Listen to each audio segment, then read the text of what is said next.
Allô, Christian? Oui. Hey! Qu'est-ce que tu faisais? J'étais... Hey, sais-tu qu'est-ce que j'ai entre les mains? Non?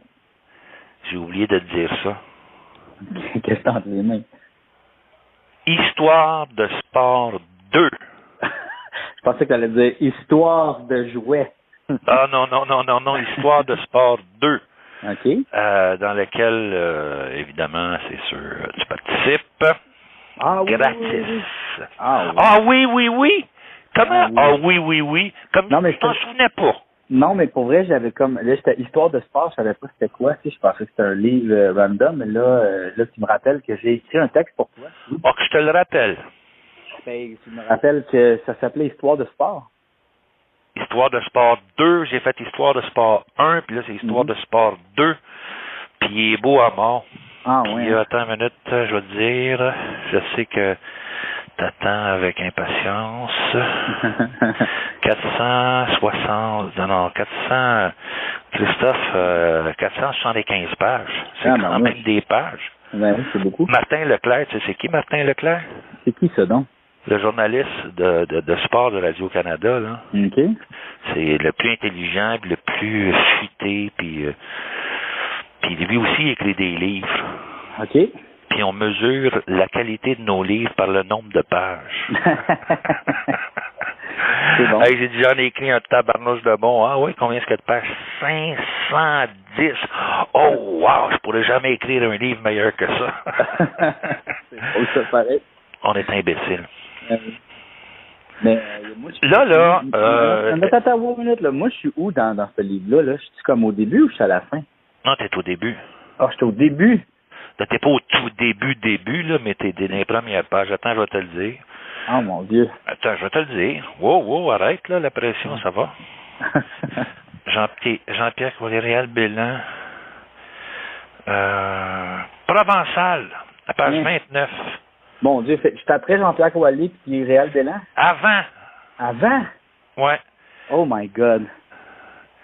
Avant, t'es le deuxième. Le premier, c'est justement Martin Leclerc. Après ça, c'est Provençal. J'ai travaillé quelques saisons comme réviseur de texte avec le groupe d'humour Les Appendices. Une joie.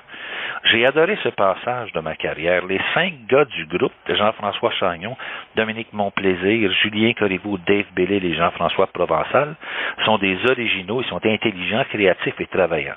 Pour une raison dont seul le hasard a la réponse, je me suis lié d'amitié avec Provençal.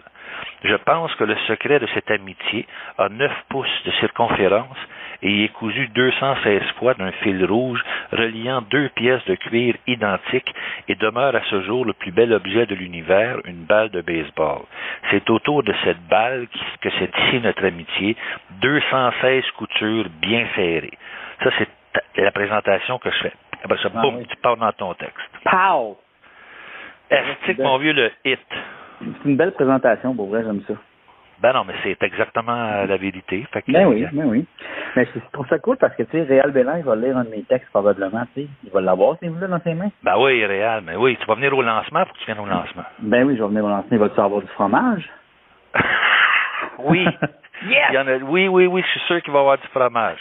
Okay. S'il n'y en a pas, je vais en avoir dans mes poches. Ah, parfait. Ben moi, j'aimerais savoir du petit Cracker Barrel, ça, là, les Christophe, t'as de la classe, mon petit bonhomme?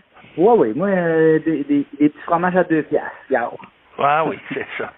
Je vais t'apporter du Baby Bell puis du Mini Baby Bell. Du Baby, toi, tu dis Baby Bell? Ben, c'est le même, ça s'appelle, non? Ben non, c'est des Baby Bell. Ben non, mais regarde, là, B-A-B-Y, là, ça se prononce comment? Baby? Ben non, mais... Ah, ouais. Ben, non. Baby Bell, non? Il y avait la toune Baby Bell, non? Oh oui, je sais, mais... Il disait pas Baby, regarde, on peut pas... si on a à s'astiner, là, on va choisir un sujet un peu plus hot que comment se prononce Babybel. T'as raison. Ça, là, oui, c'est intéressant, là. Puis là, tu sais, les gens vont commencer à en parler partout. Hey, Babybel ou Babybel? Non, Babybel. Non, Babybel. Non, Babybel, c'est juste pour les colonialistes, puis les fédéralistes. Les vrais Québécois, ils disent Babybel. Ben non, c'est pas une question de politique, c'est juste une question de fromage. Ça fait que ça pourrait pas nous mener bien loin. Non, c'est sûr. Parce que qu'est-ce que je faisais, donc? Parce que tu m'as posé la question, qu'est-ce que je faisais? J'avais un livre entre les mains, je te le dis. Non, mais tantôt, je t'ai appelé, tu n'étais pas chez vous. Ben oui, j'étais chez nous. Ah oui, ok, bon. Ah oui, j'étais en train de dormir comme un loir. Ah, tu dormais, ok. Comme un loir. Comme un loir. C'est quoi un loir? Non, je sais pas c'est quoi. C'est un espèce de gros écureuil, là. C'est un rongeur, mais il paraît qu'il est bien vite, mais qu'il aime ça dormir. On dirait que ça a plus de classe quand tu dis loir que quand tu dis gros écureuil. Oui. Tu sais, un loir, tu fais comme un animal, comme si il y a un monocle, tu sais, un chapeau de forme, puis fait « Je suis le roi de la forêt d'automne ». Non. Pourquoi les écureuils, ça me fait rire maintenant? Pourquoi? Ben, c'est parce que c'est les petits rats de la ville. Non, j'ai ça pour mourir, un écureuil, là. Je suis sûr que si tu touches à ça, tu vas mourir, là. C'est tellement... Mais il y a eu quelque chose avec un écureuil. Ah, non, c'est le gars de... OK, c'est correct. C'est le gars de LCM, là. Qui a dit que lui, s'il y avait une arme comme le drame à Las Vegas, il tirerait des écureuils, ou encore mieux, il tirerait des séparatistes.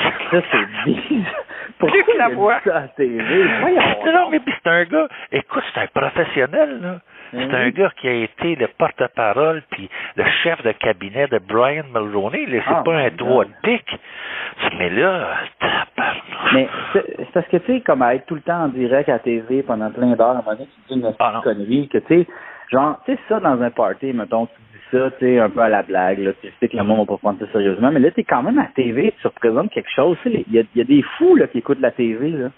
Ouais, mais l'affaire, c'est que d'abord, il s'est excusé. Ah, good, ben oui, il s'est excusé. Ah oui, tu t'es excusé? Ben oui, bon, OK. Mais ils n'ont pas redonné le micro, là. Il fait sortir des ondes, puis il n'est jamais revenu. Mais c'est ça, tu représentes, c'est comme le deuxième pouvoir, les médias, c'est ça. C'est par là. T'as raison, dans le fond. C'est qu'à un moment donné, tu t'es tellement habitué de faire de la télévision que tu fais plus la différence entre je suis à la télévision, je suis dans mon salon, Moi, j'ai fait, écoute, combien de décennies. J'ai commencé à travailler à la radio en 75 jusqu'en 2012, 2013. Ça fait que j'en ai fait des erreurs comme ça. Puis je me souviens qu'une fois, il y a un de mes boss, un grand patron. Il y avait une réunion d'animateurs, puis il avait dit, puis on était tous dans une espèce de salle de conférence. Puis là, il a dit, là, j'entends trop de gros mots en ondes, puis moi, je le savais que ça m'arrivait d'échapper un Chris ou un tabarnak. Je le savais que ça m'arrivait.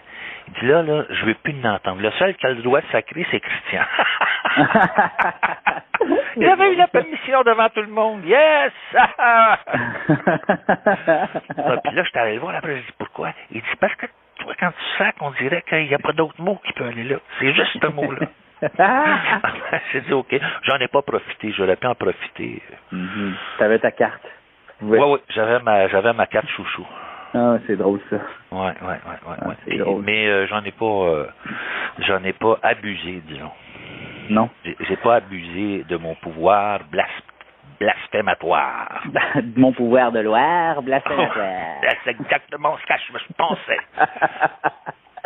Oh là là. Pour vrai, mais j'ai toujours des... Hein? T'as animé à la radio longtemps quand même, hein? T'as-tu fait le tour de toutes les stations? Non, j'en ai... Parce qu'aujourd'hui, on dirait la première station que j'ai faite, mais toi, t'étais loin d'être né, là. C'était à CKLM. J'avais 20 ans, moi. Puis CKLM, c'était une station moribonde jusqu'à temps qu'il embauche un espèce de jeune programmateur de 23-24 ans puis qui décide d'instaurer à cette antenne-là, qui était 1570 AM, la première radio rock and roll francophone. OK. Ça fait qu'on faisait on faisait un peu ce que toutes les stations font maintenant, mais on était les premiers à faire ça en français.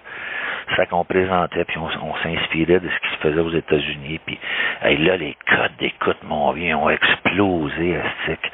On était vraiment dans les meilleurs en termes de codes d'écoute. Ça fait que j'ai fait cette station-là.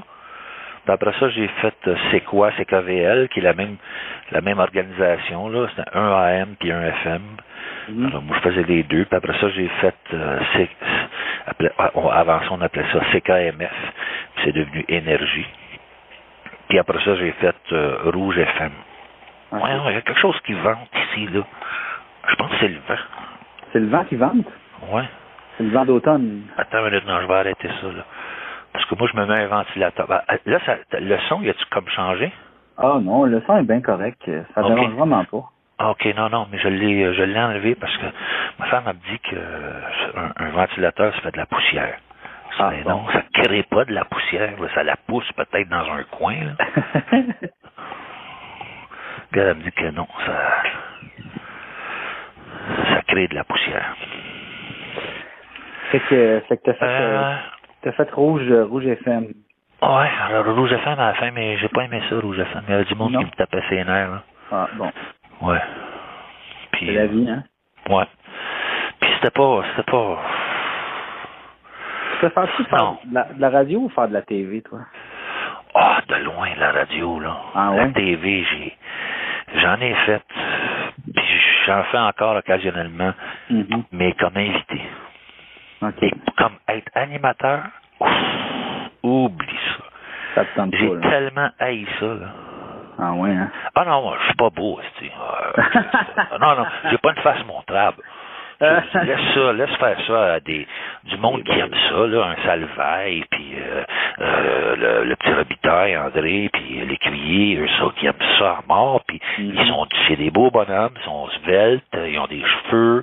Moi, j'ai pas d'affaires là-dedans, pantoute, puis je pense que tous les diffuseurs sont d'accord. Alors, pour la télévision, j'ai plus écrit que je suis apparu. Okay. Parce que ce qui m'a vraiment fait débander, là, c'est quand j'avais reçu une critique. Ah ouais? Écoute, je me souviens, c'était en fin juin 1991, en plein été. Puis j'animais avec le magicien Alain Choquette, puis un gars qui s'appelle Gilles Payet, puis on animait une émission d'été. C'était 3 jeunes, j'étais jeune à l'époque, puis qui faisaient des entrevues, puis qui présentaient des chansons. C'était un talk show. Puis il y avait un journaliste qui avait fait une critique, un journaliste du Journal de Montréal qui s'appelait... Allô? Bon, elle m'a dit non, je me servirai pas du téléphone. Regarde qu'est-ce qui se passe. T'as vu, là? C'est pas moi, là. C'est pas vrai. J'ai dit non, là, j'ai dit OK, je vais être au téléphone avec Provençal. Tu prendras ton cellulaire. Ah oui, OK, pas de problème. Ça s'appelait Daniel Rioux. Il m'avait traité, mon gars, d'imbécile, mais dans un comme 4e paragraphe. C'était pas en gros titre, là. C'était comme... Et ça m'avait tellement blessé que moi, je serais jamais capable d'accepter une critique. Non pas parce que je pense que je suis le meilleur, mais c'est parce que ça me fait mal. C'est comme si quelqu'un me donnait un coup de poing sur la gueule. Ouais, c'est tough, hein, un peu. On dirait que, tu sais, dans un autre travail, ils vont pas te critiquer comme ça. Va pas être dans les journaux, ça va pas être public. Ils vont te le dire en privé, tu sais. Ils vont te dire, hey, ça, quand tu fais ça, fais plus ça. Mais là. Toi, t'es déjà fait traiter d'imbécile ou de pas bon? Non, dans un média? Non, pas dans un média, mais dans des commentaires, oui, mais tu sais, souvent, c'est genre un gars que sa photo de profil, c'est un chat, puis il a rien fait dans la vie, puis il fait juste être jaloux, là, puis il dit, c'est un trou de cul, puis c'est comme, ouais, mais c'est ma crise de toi, là. Ouais, OK, mais ça, tu vois, ça, à l'époque, ça existait pas. Ouais. Ça existait pas.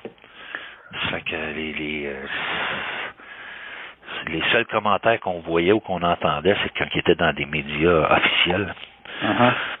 Mais moi, si j'avais été la cible de commentaires comme ça, ne serait-ce que sur Facebook, je serais mort à la guerre. J'aime pas ça que le monde pense que je suis pas fin. Mais t'es très fin. merci, mais il y a du monde qui pense que je suis pas fin. Il regarde ma face, puis lui, il a pas de l'air fin. Ou il écoute qu'est-ce que je dis, puis il trouve que j'ai l'air d'un assis imbécile. Tu sais, comme le milieu littéraire, moi, il m'a jamais accepté. Ouais, mais tu sais, on s'entend que c'est... Le milieu littéraire, c'est souvent des snobs, là, non? Ou des gens qui écrivent des livres de cuisine? Ben, ça c'est qu'un de mes chums, déjà, qui m'a dit, le milieu littéraire, puis c'est pas un imbécile, là, celui qui m'a dit ça, c'est un gars extrêmement brillant, qui a lui-même écrit. Il me disait, le milieu littéraire, là, ils vont te pardonner d'avoir du talent, mais ils te pardonneront jamais d'avoir du succès. Oh! Puis, ça ressemble un peu à ça. Mais j'ai appris un peu à m'en foutre, là. Un peu. Mais ça me fait suer d'être boudé. Écoute bien, là, je fais juste écrire des livres, là, j'essaie de les écrire le mieux possible, puis en faisant pas de fautes, puis en faisant pas des phrases bien compliquées, puis en y allant droit au but, parce que moi tu le sais que j'aime les économies de mots. Mais oui. Quand je checkais les textes des appendices, c'est juste ça que je faisais. Enlève ce mot-là, est inutile. Enlève ce mot-là, est inutile. Enlève ce mot-là, enlève ce mot-là. Puis rends ça, garde juste le jus, là. Puis je me faisais dire, hey, mets-toi tes affaires. Ah oui, moi, je me souviendrai tout le temps, la première fois que vous m'avez remis des textes. Puis check ça. J'avais pris les textes, mon vieux, je les avais complètement réécrits. Ouais. Te souviens-tu? Oh, oui, je m'en souviens. Puis là, Chagnon, il avait pris tout son courage, parce que Chagnon, du haut de ses 6 pieds 8, il m'avait dit, c'est pas exactement ce qu'on cherche. non, t'es lis, puis tu donnes tes commentaires. Ah oui. Puis, des fois, tu soulignes une affaire en jaune, puis c'est tout, là. On est bien confiant de ce qu'on fait. Puis vous aviez raison, la preuve a été faite par votre durée. Oui, mais en même temps, tu nous as beaucoup aidé quand même. Oh, come on! Non, pour vrai, à être plus concis, puis tout ça. Non, mais des fois, tu sais, comme, t'as été notre premier lecteur. Fait que des fois, quand il y avait des affaires trop bizarres, on faisait, OK, ça, il comprend pas la joke, tu sais. Parce que nous, on va aller là. Là, il est en train de parler de quelque chose d'autre. Ah non, ok, c'est pas ça. Fait qu'il faut la réécrire pour mieux la formuler, mais tu sais, c'était tous des commentaires super pertinents, puis des fois, il y avait des niaiseries dans le bas des textes. Fait que ça, c'était le fun. Puis il y a des fois où est-ce que ça me j'allais dire, ça me tapait ses nerfs, là. C'est un peu exagéré, là. Mais j'aimais pas ça quand il y avait un double punch. Ouais. Sors sur ton gros punch. Essaye pas d'en rajouter un autre pour dire, ah oui, puis il me reste encore un petit joke à faire. Non, t'as fini. Non. C'est fini. Fini. Out. Change de sketch. Ouais, c'est ça. Mais vous autres, c'était pas des sketchs à punch.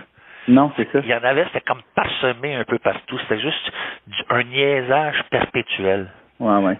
Et je regarde d'ailleurs j'ai regardé ton affaire, là, qui a eu beaucoup de succès en France, là. Ouais. Ah, sacrément.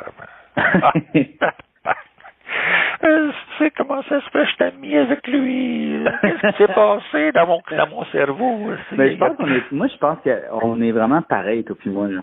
On est la même. On vient de la même genre de famille de personnes, là, tu sais. Ouais, t'as raison. Là, toi, y avait-tu quelqu'un dans ta famille? Parce que qui j'entendais dire ça, non? Ah oui, c'est mon optométrice. OK. Elle me disait, moi j'aurais aimé ça être une artiste, mais il n'y avait pas d'artiste dans ma famille, ni mon père, ni ma mère. Ça fait que je suis devenu comme une scientifique. Puis j'ai pas pensé sur le moment, mais après ça, je me suis dit, moi non plus, il n'y en avait pas d'artiste dans ma famille. Mon père, ça rien, c'était pas artiste, pantoute. Puis ma mère non plus. Ma mère, elle aimait chanter, elle chantait très bien, mais elle était ben trop gênée, puis elle était pas folle, ma mère. Ça fait que je suis devenu... je suis arrivé dans ce monde-là, moi, parce que j'étais paresseux. Je voulais pas aller à la STIC d'université. C'est pas toi qui avais une anecdote que ton père, il t'avait trouvé un nom. Oui. Ah oui, raconte ça, c'est bon. Oui. C'est juste pour te prouver que mon père, il n'avait pas de sens créatif. C'était pas inné en lui, là. Fait que j'avais écrit une pièce de théâtre quand j'étais au cégep, j'avais 17-18 ans. Puis là, mon père était venu bâtir les décors, puis il voyait de la lumière au bout du tunnel parce qu'il ne me voyait pas rien faire dans la vie. Notaire, oublie ça, avocat, médecin, vendeur de chemises, il va être mauvais dans tout. Puis j'avais écrit une pièce de théâtre qui était quand même une comédie musicale. Puis il était venu faire les décors, puis il était venu la voir, je pense, 12 fois. Puis on soupait ensemble, puis il m'avait dit, Christian Tétrault, c'est un nom qui ne pognera pas. Tu devrais te trouver un pseudonyme, un nom de plume. Je dis, ah, ouais. Il dit, j'en ai trouvé un pour toi. Tu vas t'appeler Joe la farce. Joe la farce, ça marche pas. À ce moment-là, j'avais pas toujours, mais j'avais fréquemment un joint dans la bouche, puis je trouvais des affaires tellement bizarres. Là, quand il m'a dit ça, Joe la farce, je me suis écroulé de rire, puis lui, il pensait que je riais parce que je trouvais son idée géniale. C'est tellement bas. T'es sérieux? Parce qu'il y avait un poète ou un journaliste ou un éditorialiste ou un pamphlet quelque chose, là. Ouais. Un pamphlétaire, non? En tout cas, il écrivait des pamphlets, puis québécois, puis qui avait un nom de plume, puis son nom de plume, c'était Jean Arrache. OK. T'as-tu déjà entendu parler de ça? Ouais, ça me dit de quoi? Puis il était très, très bon, là. C'était pas un plouc.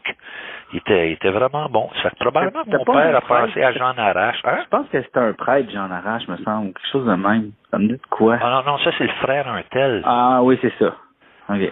Le frère Untel, ça a été un des premiers, Jean-Paul Desbiens qui s'appelait, un des premiers véritables nationalistes québécois.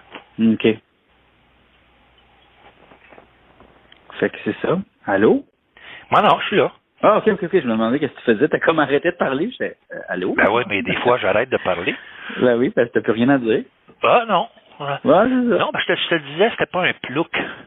T'as-tu remarqué, moi j'aime beaucoup la langue française, qu'il y a des noms, là, il y a des mots qui fitent avec ce qu'ils veulent dire.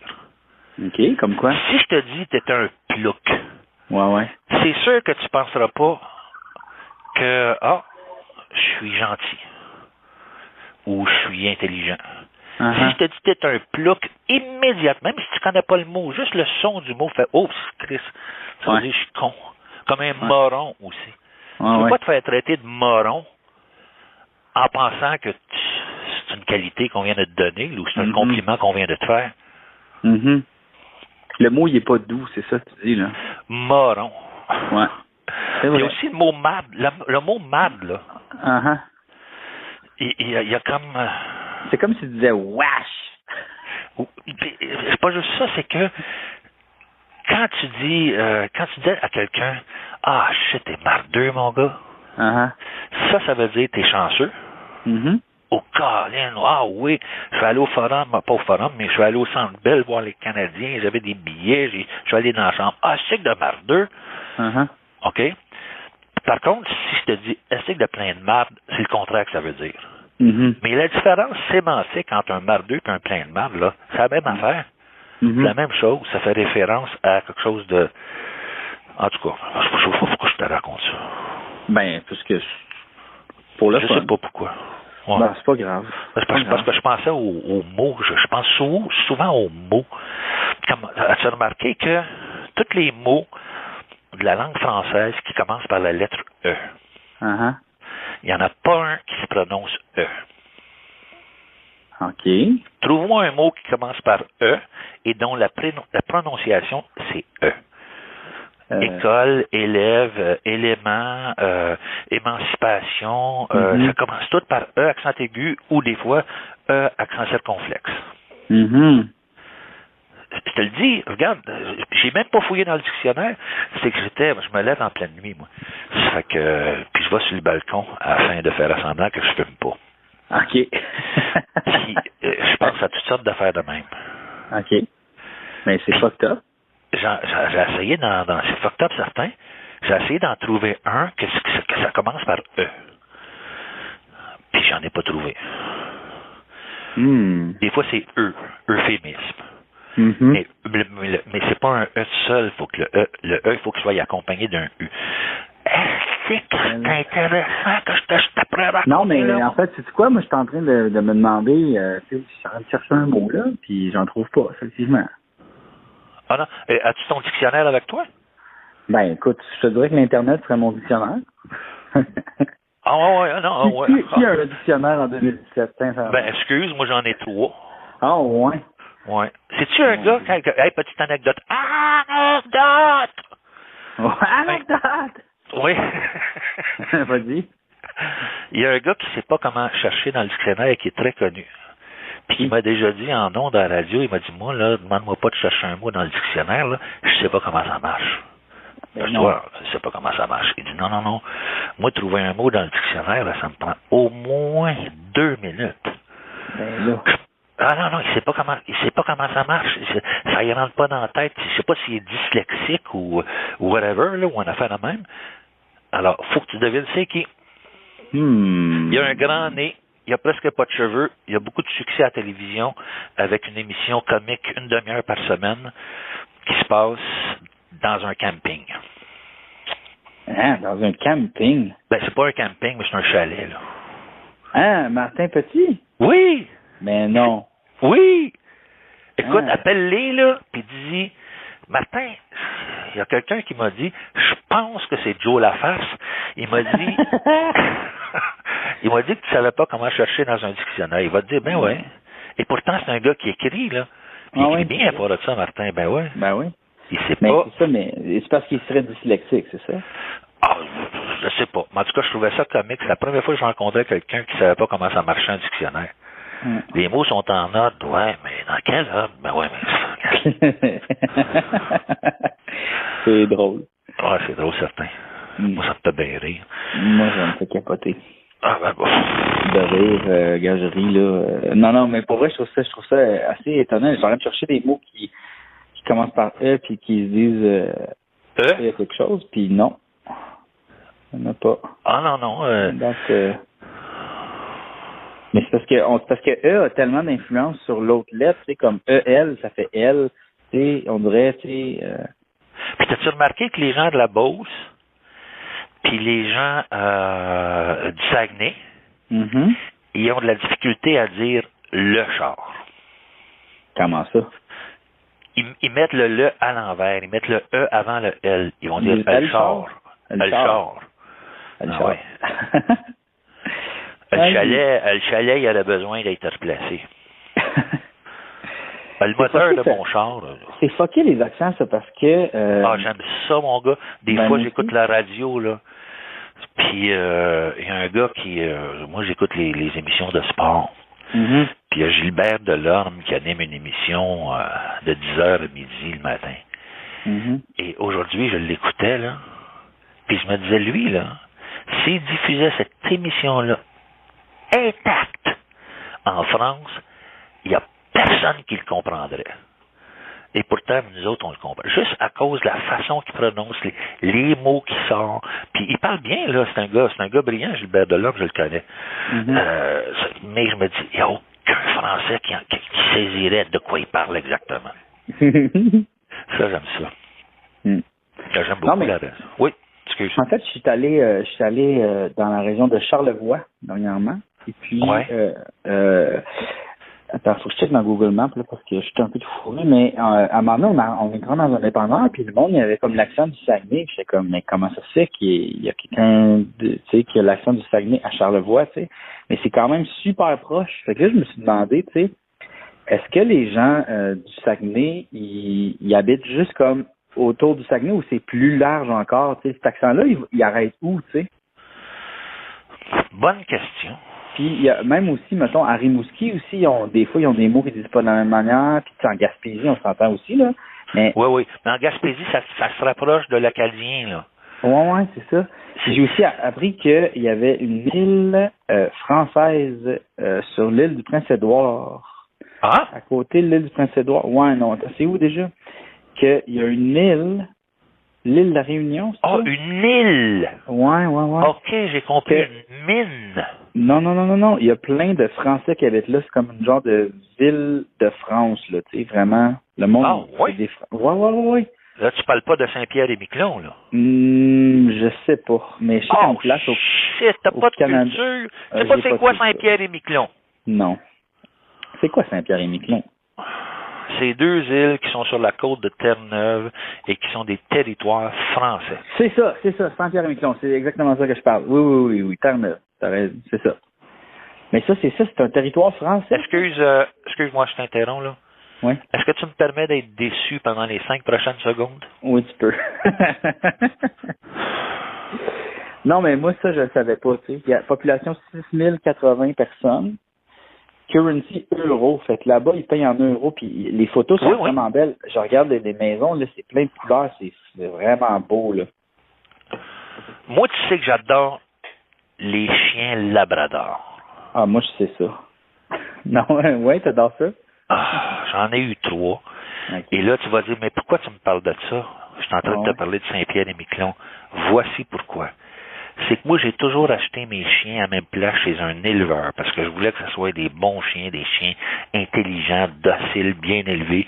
Puis lui, c'est un expert éleveur depuis 35 ans. Il est dans l'Anaudière là, à Saint-Didas.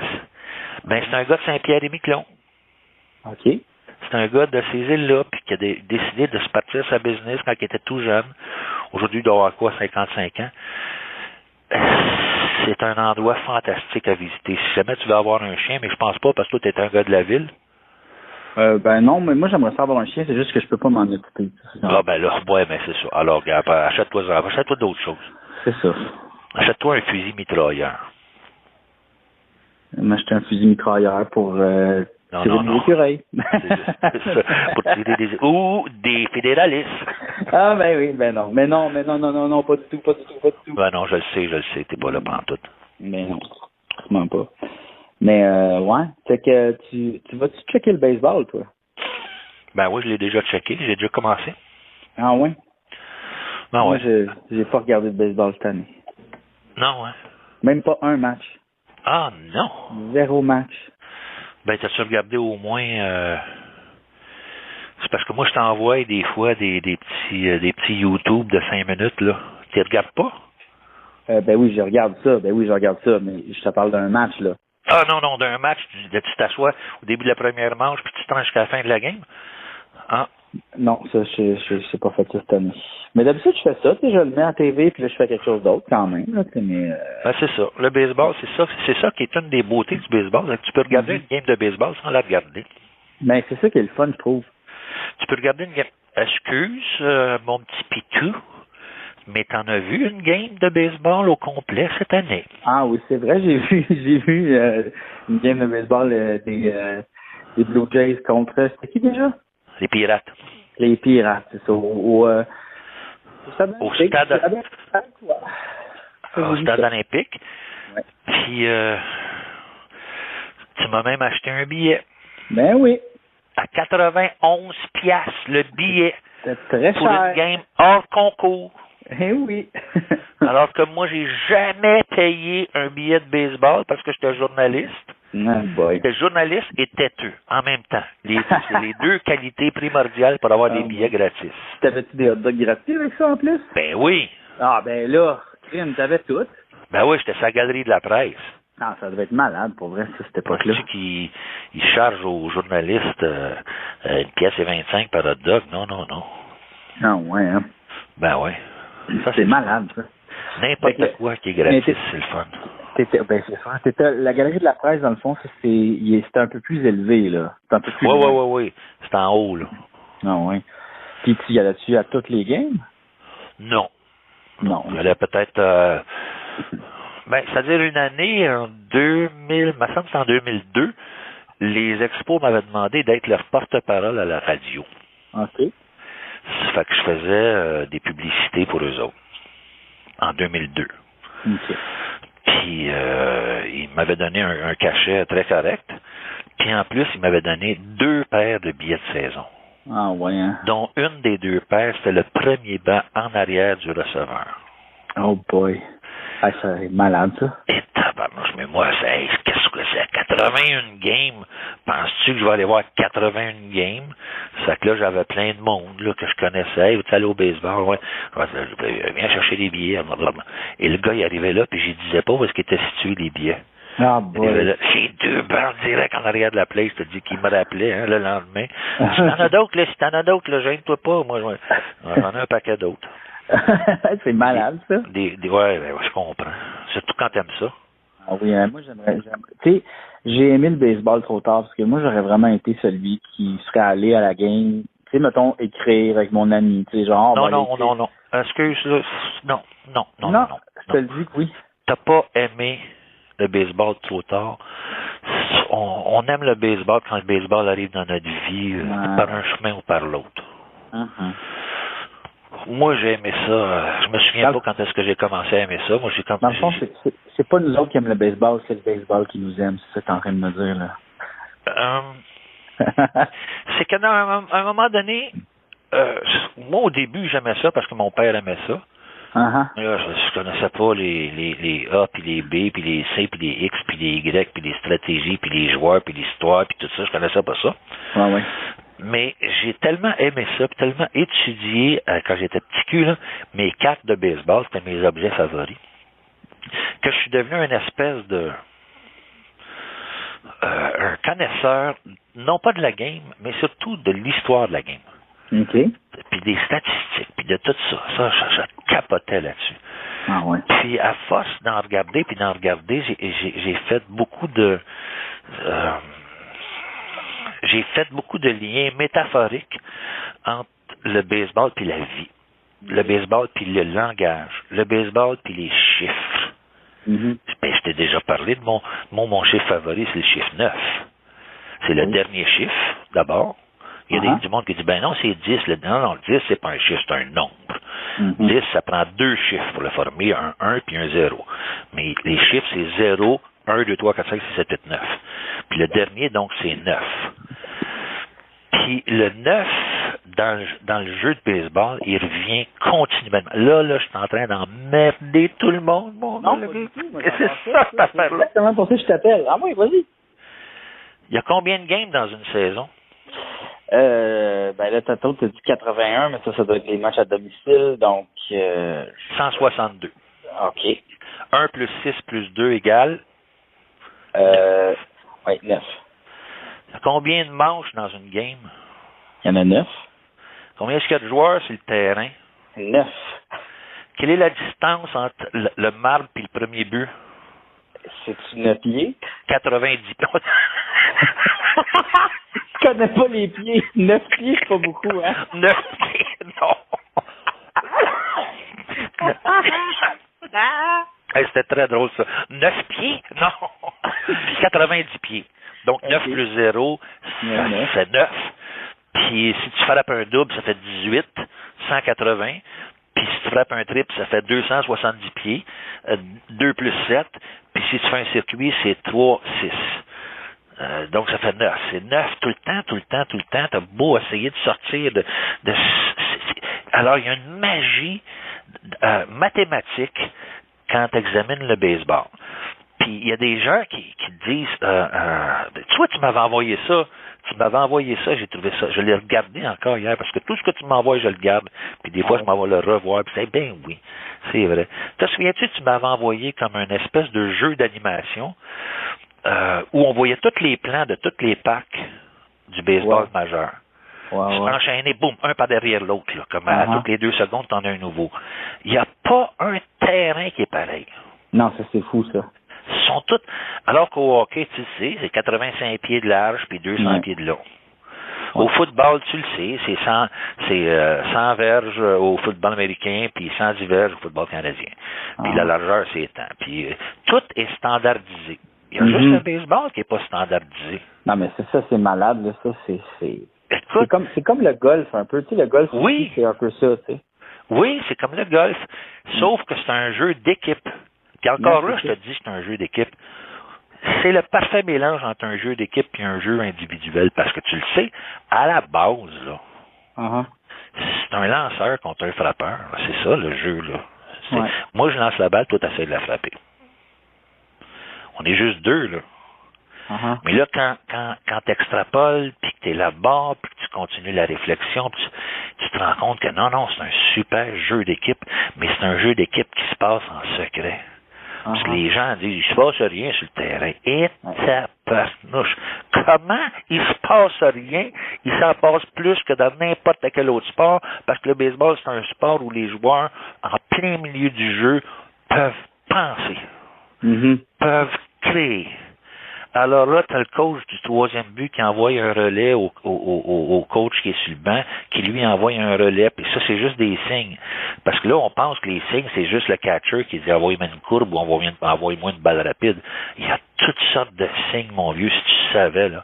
Et là, tu as vu cette année c'est qui, c'est-tu les Red Sox qui sont fait accuser? Les montres, les Apple Watch qui... Oui. Ouais. C'est fou, ça, à savoir les signes, il se passait des signes, ouais. Ça, c'est complètement fou. Ouais. Moi, j'ai trouvé ça drôle. C'est une façon de tricher. Parce que là, faut que tu sois de ton temps. Là. Aujourd'hui, quand tu triches avec une Apple Watch, là, tu triches pas. Au baseball, tu as le droit de tricher. C'est ça qui est le fun. C'est ça qui est le fun. Oui. Mon exemple, quand les gens... Comment tu as le droit de tricher? Oui, tu as le droit de tricher. Je te l'ai dit, mon exemple, je suis sûr que je te l'ai dit. Non, c'est quoi? Surtout, toi, tu as une super mémoire pour de ça. Chaque fois que je dis quelque chose, tu t'en souviens tout le temps. Tu t'en rappelles pas? Non, c'est quoi? Mettons que tu frappes un double. Le règlement, là, il dit, tu frappes un double, OK, tu pars de la plate, tu touches au premier but, puis tu atterris au deuxième but avant que la balle arrive au deuxième but. On s'entend que c'est ça? Oui. Et si un joueur court, il pile pas sur le premier but, parce qu'il avait la tête en l'air, parce qu'il regardait d'autres choses, il pile juste à côté, là, 6 pouces à côté. Puis il continue jusqu'au deuxième but. Puis l'arbitre l'a vu. Elle l'a vu qu'il n'avait pas touché au deuxième but. L'arbitre ne dira rien. L'arbitre, elle ne stoulera pas le joueur qui n'a pas pilé sur son deuxième but. Par contre, si le joueur de premier but, il l'a vu, lui aussi, qu'il n'avait pas touché au but, là, il est retiré. Il dit, hey, il n'a pas touché à son but. C'est vrai, t'as raison, il n'a pas touché à son but. You're out. C'est complètement fou. L'arbitre pourrait dire, non, t'as pas touché à ton but. Non, je vais attendre que l'autre équipe s'en aperçoive. C'est malade, ça. Ah, ouais. Je trouve aussi que ce qui est le fun du baseball, c'est que des fois, t'as comme des genres de calls. Tu sais, mettons, il y en a un, il a-tu attrapé la balle ou il a touché avant au matelas, tu sais, au premier but, tu sais, puis là, tu vas voir un replay. Au matelas? Au matelas, ouais. Appelle ça un coussin. Le grand matelas de 9 pieds. Non, mais tu sais, comme, puis là, t'as comme le replay, mais là, tu regardes ça, pis t'es comme, je ne sais pas, c'est quoi qui a été, puis là, il y a des discussions qui peuvent partir de c'est qui a touché en premier, tu sais, ou... Ben ouais. Mais aujourd'hui, depuis, je dirais 2-3 saisons, il y a les reprises vidéo qui sont permises. OK. Avant, c'était pas permis. Non, c'était pas permis. OK. Il y a un gars, là, un dénommé Galarraga. C'est pas Andrés, là, le gars qui a joué avec nous autres, c'est un lanceur avec les Tigers de Détroit. Tu sais que l'événement le plus rare depuis le début de l'histoire du baseball, c'est une partie parfaite. Une partie de 100 points de coup sûr, il y en a eu, il y en a 3-4 par année, mais une partie parfaite, il y en a une à toutes les 7 ans. Donc ça, c'est une partie qu'il n'y a personne qui touche à la balle. C'est une partie, il n'y a personne qui touche à la balle, il n'y a aucun but sur balle, il n'y a aucun frappeur atteint, il n'y a aucune erreur, il n'y a rien. 27 frappeurs, 27 retraits. C'est extrêmement rare. Okay. Et le petit Galarraga, il est rendu à 26 retraits. Un retrait encore, puis il a sa partie parfaite. Pas 100 points de coup sûr, parfaite. Fait qu'il frappe, le frappeur frappe un roulant, je me souviens plus si c'était à l'arrêt court, ou à lui-même, au lanceur, à Galarraga. Et là, il remet la balle au premier but, au moins un pied avant que le coureur arrive. Donc, il est retiré. Mais l'arbitre mal placé le déclare safe. Oh my God! Il a pris son but. Et là, Galarraga, tu vois, c'est un gars bien éduqué, c'est un jeune bien éduqué qui voulait pas faire de trouble. Il s'est juste mis comme à pleurer. Oh my God. Plutôt que de crier après l'arbitre. Puis là, c'est sûr que le coach, je pense que c'était Jim Leyland qui était là avec les Tigers sautés. Et le lendemain, après avoir vu, il n'y avait pas le droit de reprise, puis tu le voyais clairement en reprise, là, que la balle est arrivée un pied avant le joueur. Oh my God. Le lendemain, l'arbitre, qui était un vétéran, qui avait une excellente réputation, lui aussi, il s'est mis à pleurer. Ah ouais. Ouais. Vous pouvez pas savoir à quel point je regrette. Qu'est-ce que j'ai dit? J'aurais jamais dû être placé là. Il était out. Il était out. Il y avait une partie parfaite. Je le sais, je l'ai vu. Oh les my gars, je God. peux pas revenir sur ma décision. Ah, c'est mon gars. Ça a donné une scène assez que tu peux pas voir dans un autre sport. Ben non, c'est ça l'affaire. Mais en même temps, c'est une bénédiction un peu qu'il y ait ça, parce que maintenant, on en parle de cette game-là, tu sais. Tandis qu'avant, ça aurait juste été une statistique comme tant d'autres. Ça aurait été, il y en a eu tant. Mais là, tu sais, celle-là, il y a un moment historique, là. T'as raison. Tu sais? Fait que dans le fond, il a un peu gagné. T'as souvent raison. Ça commence à m'inquiéter. Ben oui. Mais je trouve que le baseball est rempli de moments comme ça, tu sais, de moments ouais. tendus. Comme juste la finale là, des Blue Jays, là, que le bat flip, mon Dieu. Tu sais, moi, j'invite mes amis à la maison, on va regarder du baseball, je vais vous montrer c'est quoi. Chris, je leur ai montré la meilleure partie des dernières années. T'as tombé sur cette game-là? Hey, il revenait pas. Tout le monde était comme, mais là, qu'est-ce que c'est ça, Carlis? Ça a duré longtemps, ça. Oh, oui, puis bon, c'est-tu la même game où est-ce que les Rangers du Texas ont fait comme 3 erreurs épouvantables en fin de game? Oui. Des mauvais lancers, des relais, puis... oui, non, la tension était palpable, puis là, il y a eu... moi, j'ai un cousin qui est psychiatre. Okay. Il m'appelle, je dirais, une fois à tous les 20 ans. Mm-hmm. J'exagère un peu, là. Mais on se parle pas, ou on se parle presque pas. Mais c'est un Christy de bon gars, là, c'est un bon Jack, là. C'est l'ancien directeur du département de la psychiatrie à l'hôpital Pierre-Boucher, ça arrive sud. Mm-hmm. Aujourd'hui, il est à la retraite. Ben, c'était tellement fou, cette game-là, qu'il m'a appelé, là, après, je pense, à la 7e manche, ça, ou la 8e manche. Ouais. Il m'a appelé, puis, hey, Pierre, ouais, pourquoi tu m'appelles? Il dit, tu regardes la game? Je dis, oui. Il dit, dis-moi que j'hallucine. Dis-moi que j'hallucine. Ça se peut pas. J'ai vraiment vu qu'est-ce que je viens de voir. C'est la fois où est-ce que Russell Martin, il a voulu remettre la balle au lanceur, puis il a pogné le bat du frappeur, puis la balle a dévié, puis le gars il est venu scorer. Tu ne te souviens pas de ça? Faudrait que tu le revoies. Écoute, c'est ça, là. Je m'en souviens de l'émotion, puis je m'en souviens de la tension, puis de genre de oh my God, mais je me rappelle pas de tout ce qui s'est passé dans le match, là, mais ce qu'il faut surtout retenir, je pense, mais de toute façon, non, je suis convaincu que j'ai raison. Le baseball, c'est le seul sport où est-ce que tout le monde, où est-ce qu'il arrive souvent que tout le monde sur le terrain est en attente, les joueurs. Mm-hmm. Le lanceur est en train de regarder qu'est-ce que le receveur lui commande comme tir. Le frappeur il est installé prêt à... Il n'y a personne qui bouge. Et dans la foule, c'est l'hystérie. Mm-hmm. Tout le monde crie, tout le monde est... Écoutez, c'est pas ça vient. Voyons, qu'est-ce qu'ils ont? Il y a tellement de tension continuellement, là. Surtout dans les games importantes en fin de match, écoute, mon gars. Oui. Et c'est un descripteur de baseball, je pense que c'est Vince Scully. Écoute, il a arrêté sa carrière à 91 ans. Ça n'a pas d'allure. Non. Il a inventé un truc, parce que moi, je suis aussi un animateur, puis un descripteur, puis j'étudie qu'est-ce qu'ils disent, puis comment ils disent, puis de la façon, puis comment est-ce qu'ils interviennent, puis quelle place ils laissent à l'analyste, puis qu'est-ce que l'analyste rajoute que l'animateur m'a pas dit. J'écoute bien qu'est-ce qu'il se dit. Et lui, il a inventé le silence. Quand il se passe un gros coup, là, il fait signe au réalisateur, coupe les micros. Ah ouais. Et là, tout ce que tu entends, c'est la foule. C'est la réaction du monde. Oh my God. Et des fois, il va rester 1 minute sans rien dire. C'est long, 1 minute. C'est long. Oui. Prends ta montre, là, puis calcule 1 minute, là, tu vois, c'est long en temps. Mm-hmm. En même temps, c'est comme si tu étais là. Ferme ta gueule, je le sais qu'est-ce qui s'est passé, je l'ai vu, je le vois. Oui. Je peux-tu juste capoter? Ah oui. En tout cas. Mais c'est un sport qui est très télévisuel. Je trouve que c'est le sport le plus télévisuel, le baseball, parce que même cinématographique, t'as des gros plans, tu sais, t'as plein de banques de caméras, tu sais, le hockey, c'est juste en haut, on check à droite, à gauche, des fois on zoom in, mais pas souvent. Mais le sport, de toute façon, en général, c'est beaucoup amélioré en termes de télévision. Mais le sport le plus télévisuel, je regrette de te le dire, puis c'est pas un sport que j'aime en particulier, là, c'est le football. Ah ouais? Ah ouais. Pourquoi? Parce qu'il y a 45 caméras, parce qu'ils font ça de tous les sens, tous les côtés, parce qu'il y a du bruit. Tu sais, deux gars de 265 livres qui se rentrent dedans, là, ça fait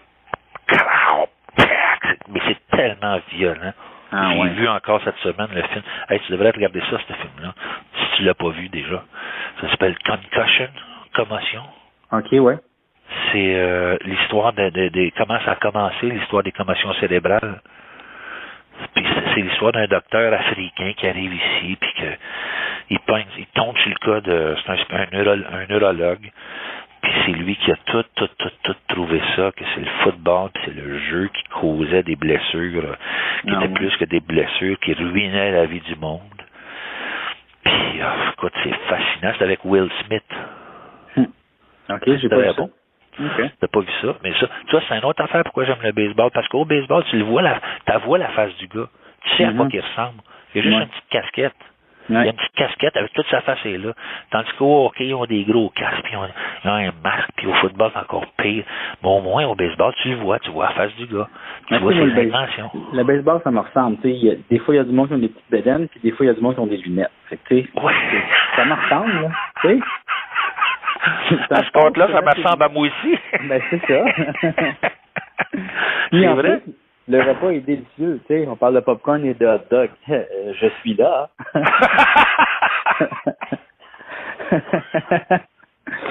Ah oui, je le sais. Tu vas même payer une bière quand on allait voir les Blue Jays. C'est toi qui me l'as payé. Ben oui, une bière à 1000$, retirer mes réels. Et là là. Oh, God. Mais oui. T'as-tu toujours une musique dans la tête? Oui. Est-ce que la musique que tu as dans la tête, c'est une musique que tu inventes ou si c'est une toune qui est un verre d'oreille, comme on dit, là? C'est les deux. En fait, ça part d'un verre d'oreille, là. Mettons, ça part d'une toune que j'ai entendue, puis là, genre, je la modifie. Puis je m'en rends pas compte. Ah, OK. Ouais. Petite anecdote inutile. Mm-hmm. Il y a eu une chanson cet été qui a fait un hit monstrueux. OK. C'est une chanson qui swing, me semble. En tout cas, c'est une espèce de chanson à danser. Puis je l'ai jamais entendue. Hein, c'est quoi? C'est, attends une minute. Despacito. Despacito. C'est ça, tu l'as déjà entendu, c'est juste que tu le sais pas. Ben non, je le sais pas. Où tu veux que j'entende ça? En écoutant la radio des sports ou en écoutant Radio-Canada? À la pharmacie, à un moment donné, la fenêtre était ouverte, puis dans l'autre char à côté, c'était tout le monde qui jouait, mais tu le savais pas. Ah, ça se peut. Après ça, à l'épicerie. Mais je la reconnaîtrais pas, là. Tu me la ferais pas. Écoute. Tu veux que je te fasse écouter? Non. OK. Bon. Rends-moi pas malheureux, là. Ben, pas si pire, là, tu sais. Non, c'est pas si pire que ça. Ben, moi, c'est parce que moi, j'haïs la culture que, tu sais, qui nous rentre dans la gorge de force, là. Tu sais, moi, quand il y a la toune de l'été, ça, j'haïs ça. C'est genre, je veux pas l'écouter, la toune de l'été, tu sais. C'est genre, elle va être partout, ça va gosser, tu sais. Quand il y a quelque chose qui est trop souvent là, j'aime pas ça. J'aime ça de découvrir des choses, j'aime ça fouiller un peu plus loin. J'aime pas ça les affaires qui sont immensément populaires. T'sais, je l'ai écouté Despacito par curiosité, j'ai fait OK, c'est ça, mais je vais pas la réécouter. T'sais. Puis tu vas pas non plus la détester. Je vais pas faire non, pas encore celle-là, mais tu sais, je m'en crisse un peu. T'sais. En fait, ouais, c'est parce que c'est la Macarena d'aujourd'hui, tu sais. Puis moi, la Macarena, j'aime ça. Regarde.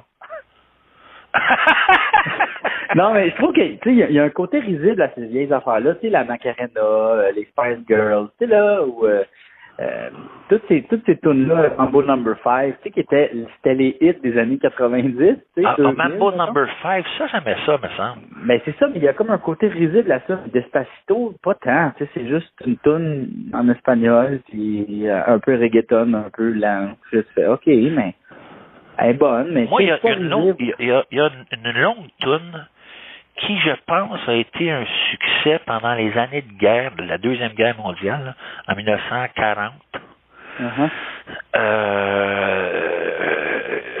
C'est une tune que je connais par cœur, la première parole à la dernière, et c'est pas une petite tune de trois lignes, là.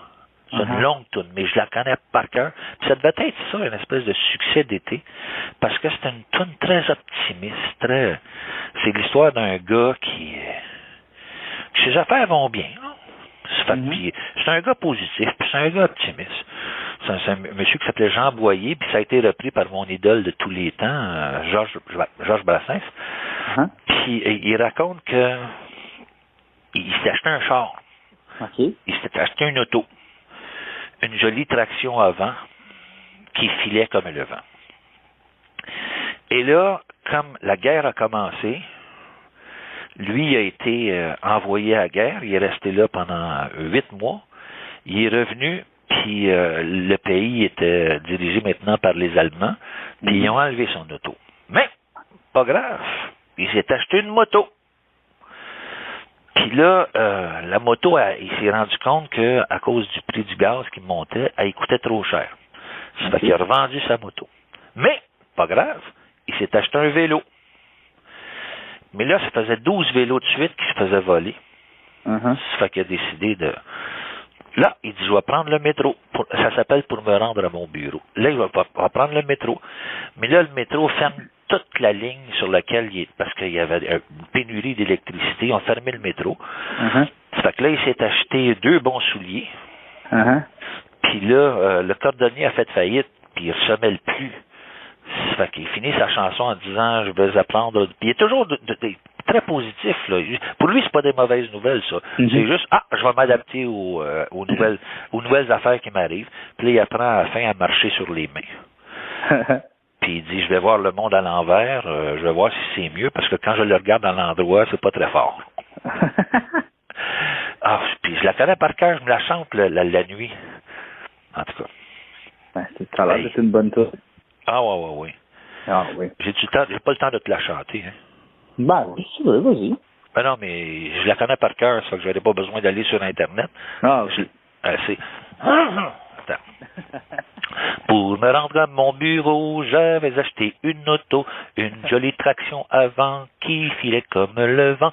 C'était en juillet 39, je me gonflais comme un bœuf dans ma fierté de bourgeois d'avoir une voiture à moi. Mais 20 septembre, et je pars pour la guerre, 8 mois plus tard, en revenant. Réquisition de ma 11 chevaux légère, 9 Verboten provisoirement. Puis là, le prochain, là, il parle de sa moto. Pour me rendre à mon bureau, alors j'achète une moto, un joli vélo moteur faisant du 40 à l'heure. À cheval sur mon teuf-teuf, je me gonflais comme un bœuf dans ma fierté de bourgeois de rentrer si vite chez moi. Elle ne consommait presque pas d'essence, mais presque pas. C'est encore trop. Voilà qu'on me retire ma licence. J'ai dû revendre ma moto. Puis là, il parle de son vélo. Puis après ça, il parle de ses godillots. Puis ça, c'est bon. Je me change ça. Je trouve ça tellement bon, là. Je pense que moi, je me rappelle plus. Je pense pas que je connais de tunes par cœur. Tu sais, avant, je connaissais les tunes parce que je jouais à la guitare beaucoup, mais là, je pense que il y a peut-être juste les tunes de la chicane que je connais par cœur. Mais sinon, je pense pas que je connais de tunes. Du premier au dernier mot? Ouais, tu sais, au complet, là. Moi non plus. Moi dire, que j'avais 10 ans, en 64, quand les Beatles ont commencé à exploser, là, la chanson, là, She Loves You, yeah, yeah, yeah, tout le monde la connaît. Je l'ai entendue 150 millions de fois. Je la connais pas. Mais je suis sûr que si on parle la toune, tu vas être capable de la chanter. Non, je serais pas capable. Je te le dis, je serais pas capable. Je vais être capable 3-4 lignes, là. Après ça, puis pourtant, c'est pas du grand Shakespeare, c'est pas compliqué à apprendre, là, mais non. Je suis pas capable. Puis les tunes en anglais, même si je parle couramment en anglais, non. Puis à ce sujet-là, est-ce que je peux te raconter une autre petite anecdote? Oui, tu veux. Là, je reviens encore à Georges Brassens. Il a écrit une chanson qui s'appelle « De toute façon, je t'ai demandé de la chanter à mes funérailles, cette tune-là. » OK. Enterré à la plage de Sète. Supplique pour être enterré à la plage de Sète. Oui. Au moins, tu t'en souviens? Ben oui, je m'en souviens. As-tu commencé à répéter?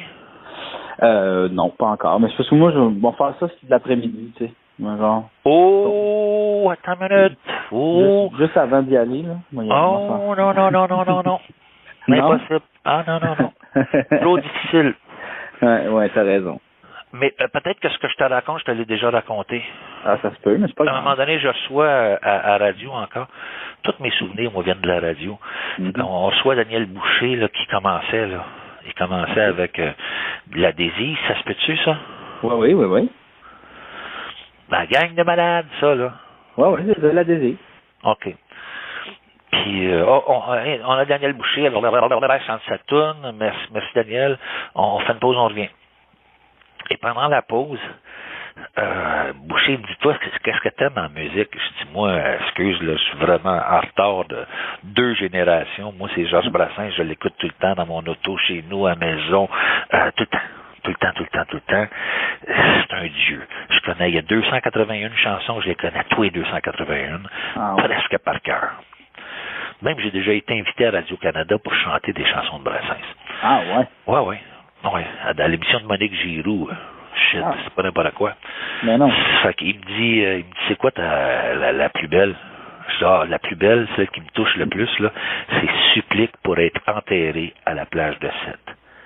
Mais le petit Christ de Daniel Boucher, il sort sa guitare et il me la chante. Sans aucune parole devant lui. Tabarnouche. Il n'a pas réussi à la chanter au complet parce que c'est une toune qui dure quand même 7 minutes et 16 secondes. C'est long à maudit. Mais la camarde de qui ne m'a jamais pardonné d'avoir semé des fleurs dans les trous de son nez me poursuit d'un zèle imbécile. Alors pressé de temps par les enterrements, j'ai cru bon de remettre à jour mon testament, de me payer un codicile. Ah non. Moi, Georges Brassens, là, j'écoutais ça quand j'avais 15 ans. Tu devais aimer ça. Ben, pour vrai, j'adorais ça. J'avais 2 albums. J'avais La Bolduc, puis je m'étais acheté Georges Brassens. Parce que moi, je voulais pas écouter la musique des jeunes d'aujourd'hui, tu sais. Je trouvais ça comme poche d'écouter genre... Tu sais, moi, quand dans Watatata, il écoutait du punk, là, ou des affaires, là, je disais, tu sais, ça me tente pas d'écouter du Nirvana, Green Day, Moi, je vais écouter du Georges Brassens. Mais quand est-ce que c'est une Christie bonne idée, je m'excuse, mais quand est-ce que tu as raccroché et tu as dit finalement Kurt Cobain, c'est pas si pire que ça, puis Green Day, c'est pas si pire que ça? Au cégep, à peu près, là, que là, je me suis comme intéressé aux Doors, puis à Pink Floyd. Oh non, attends une minute, les Doors, là. Les Doors, là, tu parles de la fin des années 60, début des années 70, là. Ouais, c'est ça. Mais pas dans tes années de cégep, là. Oui, mais en fait, c'est parce que tout le monde en secondaire 5, à peu près, là, à cette époque-là, avait comme un retour aux années 70, 80, aux années 60-70, tu sais. Tout le monde aime, genre, les Beatles, tout le monde découvre ça. Fait que là, j'ai comme eu ma passe, les Doors, Pink Floyd, musique psychédélique, puis après ça, j'ai comme accroché à plein d'autres affaires, là, tu sais. Jimi Hendrix, as-tu déjà aimé ça? Oui, mais brièvement, parce que j'étais pas un tripeux de solo de guitare, vraiment. Fait que, moi, j'aime plus les harmonies vocales puis les structures complexes des affaires reposantes. Moi, je suis un grand-papa dans mon corps de jeune. OK? Ça tombe bien parce que moi, je suis un adolescent dans un corps de grand-papa. Tu vois, on pourrait juste switcher. Ben oui, c'est ça. Mais moi, moi, ça n'a pas de bon sens. J'ai pas de tête, mon gars, là. Puis j'ai été diagnostiqué TDAH. Ah ouais, t'es TDAH. À l'âge de 61 ans. Ça fait 3 ans. Ah oui. Puis le docteur, il m'a dit, vous l'êtes depuis la naissance. Ah boy. Je dis, attends une minute, j'ai toujours eu un trouble de déficit d'attention. Comme je suis là, je suis sûr, là, si tu réécoutes notre conversation, tu vas voir que des fois, là, j'ai de la misère à t'écouter. Ben, c'est sûr. Je vais te couper au milieu d'une phrase. Puis il y a un de mes fils qui me l'a dit, « Hey, Chris, peux-tu laisser finir sa phrase? » Je m'en rends pas compte. Oh my God. Je m'en rends pas compte. Mais écoute, c'est grave. Non, mais c'est pas grave. Quand tu apprends ça à 63 ans, tu te dis, gars, j'ai passé à travers la vie avec ce soi-disant problème-là. Je le garderai jusqu'à la fin. De toute façon, ça m'empêche. Ça en fait que ça te déprime. Mais c'est quand même fucké parce que t'écris des livres de 475 pages, là. TDAH, écrire des livres attelle-toi, non? Non. Non, mais il faut que je peux pas me pencher sur mon ordinateur puis écrire pendant 1 heure. OK. J'écris pendant 10 minutes. OK. Je sors dehors. Je fais quelque chose.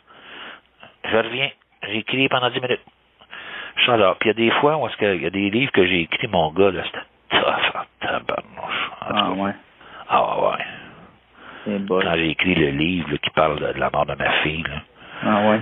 Sacrifice, mon gars. J'écrivais, je te jure, là, pendant au moins une dizaine, quinzaine de pages, là, j'écrivais une phrase.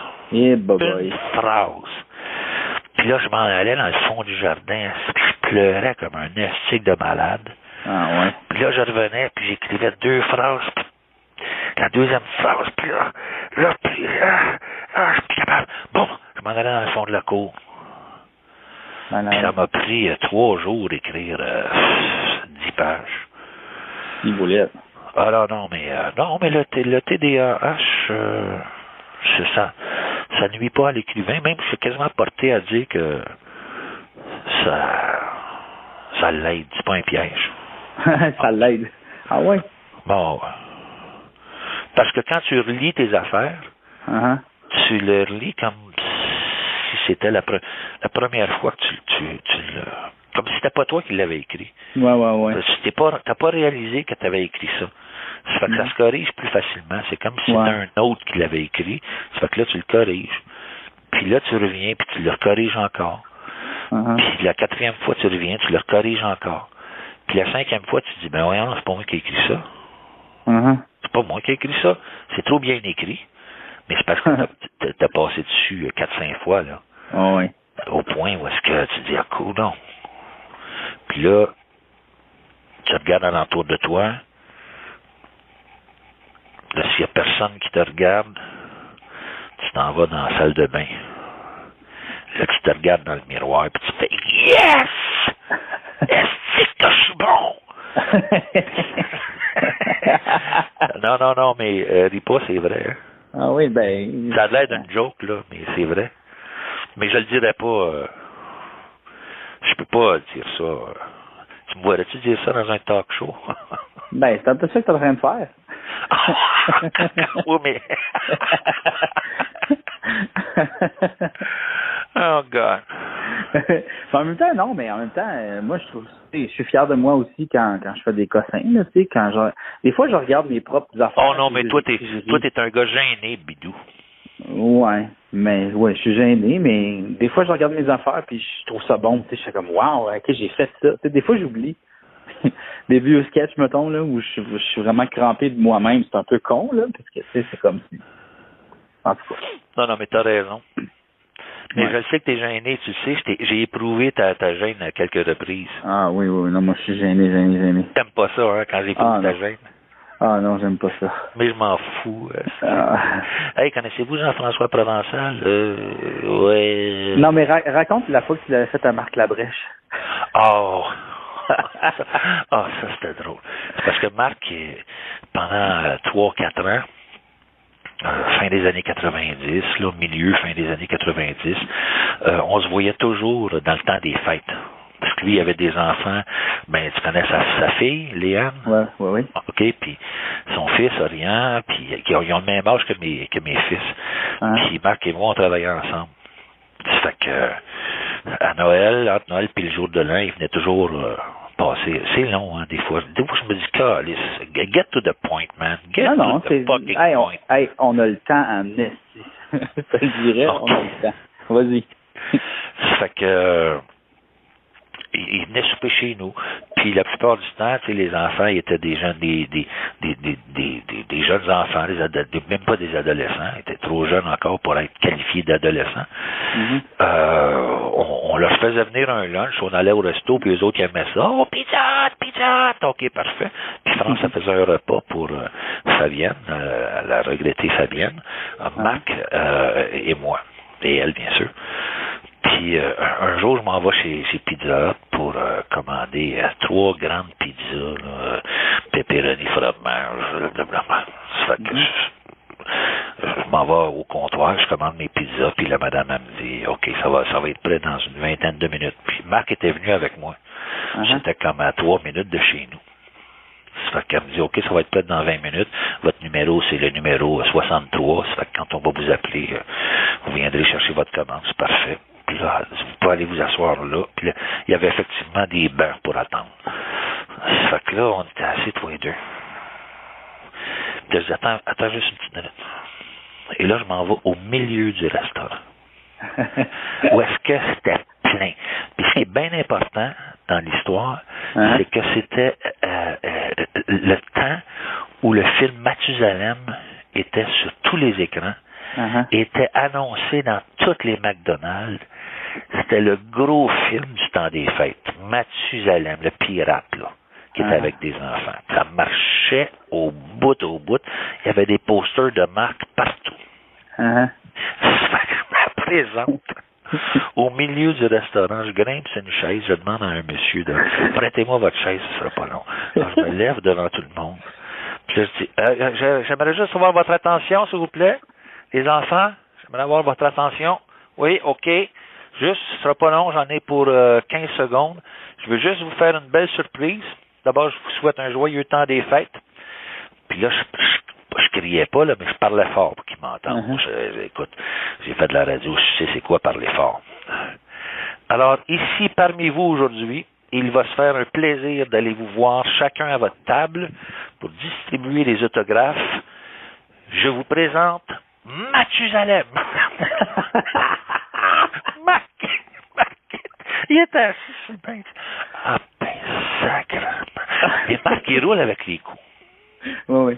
Il n'a pas montré d'opposition. Il est venu me rejoindre, puis là, il s'est mis à faire le tour des tables, puis le monde prenait des photos, puis lui, il signait des autographes, etc. Puis à un moment donné, j'entends 63! Je dis, Marc, OK, excuse, faut qu'on s'en aille. Donc, OK, merci, bye. Puis là, on est rentré dans le char avec nos 3 pizzas. Mais là, rendu dans le char, il me dit, Christian, plus jamais. Tu me feras plus jamais quelque chose comme ça parce que je pense que la prochaine fois, je te tue. Puis là, j'ai donné de la merde à mon tour. J'ai dit, wow, minute, hey. T'as passé 15 minutes là à signer et à parler à des enfants. D'abord, ça va probablement passer plus vite que si tu étais resté assis. Un. Et deuxièmement, toi, tu t'en souviendras pas. Mais je peux-tu te dire que chaque enfant, chaque parent à qui tu as signé un autographe, ils vont l'avoir gravé dans leur mémoire pour la vie? Ben oui. Ça va être un Christ de bon souvenir. Là, tu as distribué des souvenirs pour la vie à, je sais pas, 40, 45, 50, 70 personnes. Puis là, je voulais pas, puis fais-moi plus jamais ça. Hey, on t'a demandé juste 20 minutes de ton temps là, pour distribuer tout ce bonheur-là. Ben, tu vas faire ta gueule, puis tiens les pizzas. Je comprends, parce que moi, là, tu me ferais ça, je serais gêné, mon gars. Parce que tu veux pas avoir l'air de flasher, tu sais, puis tu veux pas être, tu sais, en même temps, là, c'est ça que tu fais. Tu rentres dans le restaurant, tu te dis, bonjour, voici les autographes. Non, c'est pas toi qui le fais, c'est quelqu'un qui te force à le faire. Je sais. C'était bien amené quand même, là, tu sais, ça a l'air d'être planifié, qu'ils font, c'est comme une surprise, tu sais, mais c'est quand même drôle, là, tu sais, je me sentirais mal, là. Ouais, je le sais. Je sais, tu es en plein le gars pour se sentir mal dans une situation comme ça. Puis, oui. Marc, je le savais aussi. Marc, c'est un gars, contrairement à ce que les gens pensent peut-être, c'est un gars très discret. Là. C'est un gars qui... Il fait pas... Il m'a déjà raconté des affaires. Écoute, À un moment donné, sa mère ou la sœur de sa mère décède. Non, une amie de la sœur de sa mère décède. Puis là, sa mère, elle dit, tu devrais venir au salon. Viens juste au salon. Tu sais, mes sœurs vont être là, puis ils vont être contentes que tu t'es déplacé, puis elle dit, OK, je vais y aller. Ça fait que là, il s'en va au salon. On rencontre ses tantes. Là, comme c'était la mode à l'époque, là. Puis Marc, il faisait un personnage à Beau et Chaud. Qui s'appelait Yolande la grenouille. OK, oui. Te souviens-tu de ça? Oui, il fait comme une genre de face, puis il sort son langue. Oui, c'est ça. Oui. Ça fait que là, il est au pied du cercueil. Puis là, il y a une de ses vieilles tantes qui le ramasse par le bras. Bon, il y a quelqu'un qui m'appelle. Ah, c'est mon fils. T'entends-tu le bip bip? Non, pas du tout. Attends une minute, il va revenir. Là, tu l'as entendu? Ah oui. OK, mais c'est pas grave, je le rappellerai tantôt. Pas grave. De toute façon, il te reste combien de temps, là? Ah, ben regarde, je te dirais, tu finis cette anecdote-là, puis je te dis bye. OK. Ça fait qu'il est au pied du cercueil, mais devant le cercueil, puis il regarde, puis il y a de ses tantes donc qui tire la manche. Marc! Oui. Marc, puis elle pleurait. Oui, bonjour ma tante, ouais. C'est difficile, hein? Ouais. Puis là, il dit, fais Yolande! Puis là, lui, il est devant la morte. Ben non! Qu'est-ce que vous dites? Fais Yolande! Ben non! Ça va me faire du bien! Fais Yolande! Fait que le Marc, il dit, ben, je suis pas sûr que ce soit les bonnes circonstances, puis le bon moment pour faire ça. Fais Yolande! Il se servir de bord, puis il regarde sa tante en pleine face. C'est drôle. Ah non, c'est drôle en tabarnouche. Ah oui. Ah ouais. Ah là là. Ah, écoute, ben là, je m'en vais. Il faut que je l'appelle mon fils. Ben oui. Mais hey, c'était très le fun. Sa fête, il y a 2 jours. Ah oui? Ouais, Francis, il a eu 31 ans. Ouais. Ben, l'âge physique. L'âge physique, oui, parce que l'âge mental... il y a l'âge spirituel, mental d'un gars d'à peu près 17-18 ans. Tout ce qui l'intéresse. Il y a un bon travail, une bonne blonde, etc. Mais il est jeune. Ouais. Lui, il va surfer dans des coins reculés du monde, en Indonésie, en Argentine. Il aime ça. Il se promenait avec sa planche. Puis c'est un hippie retardé de 40 ans. Mais tu sais, l'âge, c'est dans la tête, hein? À qui le dis-tu? Ouais. Hey, merci Jean-François. Ben écoute, je vais sûrement te rappeler à un moment donné, là, pour en refaire un autre. Ah ouais? Ben ouais. Tu m'appelles n'importe quand. Yes, super. OK. Bye. Hey, bye, merci.